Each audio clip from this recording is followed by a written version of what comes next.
The bag hit Hollis's workbench with a soft thud, apples rolling against one another, red skins dulled with dust.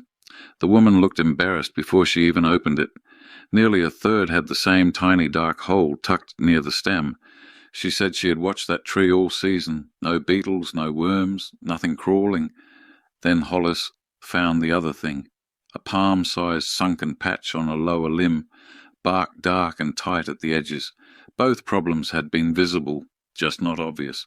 The answer starts with understanding why the most destructive orchard problems do not announce themselves like ordinary pests. Hollis has walked fruit trees in the Yakima Valley for more than 50 years, and he will tell you the same thing every spring. Do not start by looking for bugs. Start by looking for signs. A chewing insect on a leaf is easy. You see it, you crush it, you feel useful. But canker does its work under bark, where a wound turns into a dead ring. Codling moth does its work inside an apple, where one pinhole can mean the larva is already feeding near the core. So, this is not about chasing pests. It is about timing, cuts, scars, and habits that interrupt damage before it owns the tree. The first hidden problem begins not with an insect, but with a wound in the bark. Canker is what happens when disease gets into an opening and starts killing bark from the inside edge of that wound. A pruning cut, a frost crack, a rub from a limb, insect damage, winter stress. The entry point can be small enough to miss on a quick walk. Once it is in, the bark sinks, dries, and changes color. Under that bark is the cambium, the living layer that moves water and nutrients past that point. Damage enough of it, and everything beyond the canker starts living on a shorter supply. The danger is the ring. If the canker takes part of the branch, the tree may wall it off and keep going. If it girdles all the way around, that limb is cut off. Leaves, fruit, shoots, all of it above the ring is on borrowed time. That lower limb on the woman's tree looked like a small scar. Left alone, it could have become the failure point for the whole branch. The difficulty is that early canker rarely looks dramatic. It often looks like ordinary bark until you know the difference. At first, canker is usually just a sunken patch, a shade darker than the bark around it. Look for the edge. Healthy bark will meet damaged bark with a faint ring, a hairline crack, or a little crease that catches dust after rain. On smooth young wood, that change stands out. On old rough bark, it hides in the ridges. A tree can carry it through a whole season while you walk past, because the wound looks like texture, not trouble. Later, the bark may show tiny dark raised specks. Those are reproductive structures, and by then the disease has had time to work. If you are unsure, scrape lightly with a knife. Healthy bark shows green cambium. Cankered tissue scrapes dry, brown, discolored, and dead-looking. Once you know the look, the next clue is location, because canker almost always begins in predictable places. Canker is not hunting for perfect bark. It is hunting for an opening. Most of it begins at wounds. A pruning cut that stayed wet, a frost split on the south side of a limb, a storm break with ragged fibers, deer rub, rabbit chew, mower scrape, ladder bruise, even an overloaded branch that cracked under fruit weight. That is where the organism gets its door. So the best scouting is not wandering the tree at random. Tag every fresh wound in your mind, then watch it through the next season. If the edge sinks, darkens, or stops healing cleanly, you have caught it while it is still small. When you cut canker out, do not shave the ugly part and call it done. Cut well back into clearly healthy wood, several inches beyond the visible stain, because the infection can run farther than your eye can see. And clean your tools. Between cuts, between trees, rubbing alcohol works, diluted bleach works. Dirty pruning blades can carry the problem down the row. But where the canker sits on the tree changes the stakes completely. An outer branch canker is bad. You may lose fruiting wood, shade, and a limb you spent years training. But if the cut is clean and the infection is out past the structure, the tree can usually rebuild around that loss. A trunk canker is different. So is one on a main scaffold, where the big limbs leave the tree. That is not just a disease spot. That is the plumbing and the frame. Bark is where water, sugars, and nutrients move. If a canker keeps widening until it circles the trunk, the top of that tree is cut off from its own roots. That is why I like to read trunks in dormancy. No leaves hiding the crotches, no fruit pulling your eye away, just bark, cracks, sunken edges, and colour. Remove serious canker in late winter, on a dry day, not in wet weather, not during hard spring push. Moisture spreads trouble, and active growth adds stress. Canker hides in the bark, but the second threat hides even more completely, inside fruit that may look nearly perfect from the outside. Codling moth does not chew a leaf in front of you, like a caterpillar on cabbage. The adult moth comes in spring, grey-brown and quiet, and lays eggs on leaves, stems, and young fruit.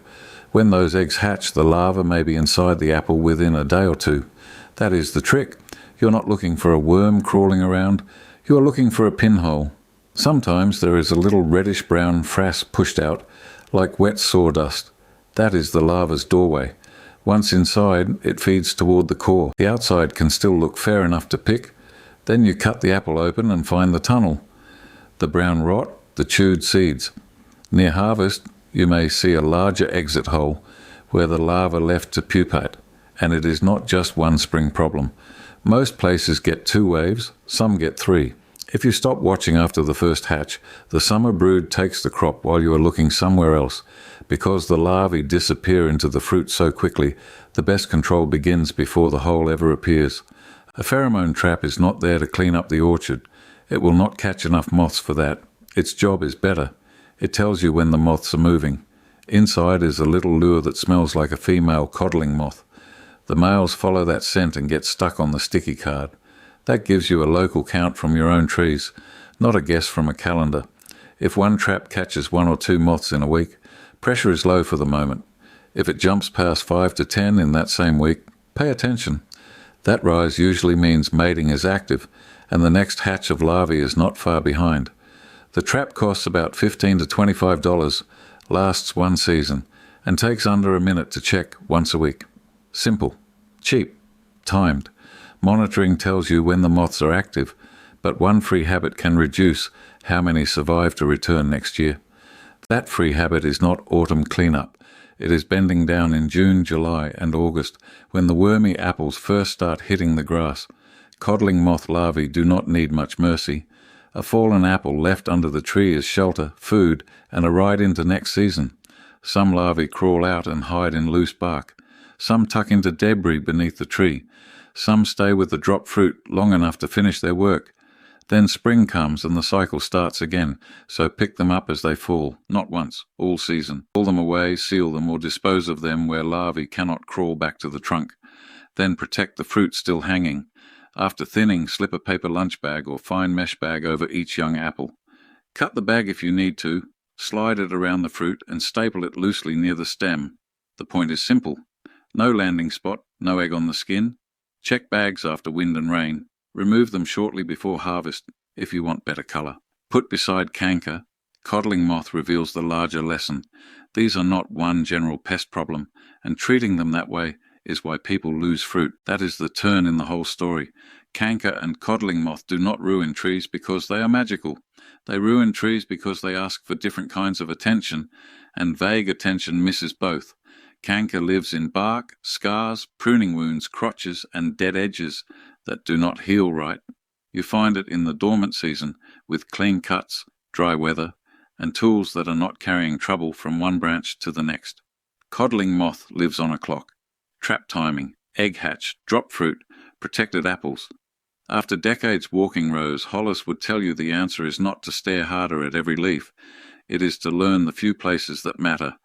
That is exactly what changed for the woman with the bag of damaged apples. She went back to that tree before the canker reached the trunk. Not someday, not after harvest. She cut it back in dry weather into clean wood, and that scaffold limb lived.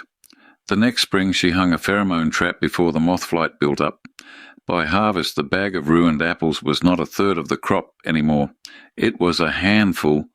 That is how a tree can lose fruit and threaten a limb without you ever seeing the culprit. One problem hides under bark. One hides inside the apple. So this week, walk the trunk and the main scaffold limbs. Mark any sunken bark, cracked edges, dark patches, or old wounds that look slow to close. Write down where they are. Start a simple record. Date, limb, size, and what changed. If you have seen hollowed cores before, plan now to hang a pheromone trap next spring. Then keep dropped fruit picked up through the season, because every fallen apple can carry the next round. The orchard tells the truth, but only to the person who comes back and checks.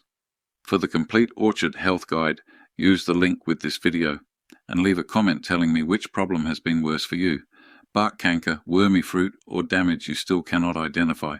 Thanks for walking the rows with me.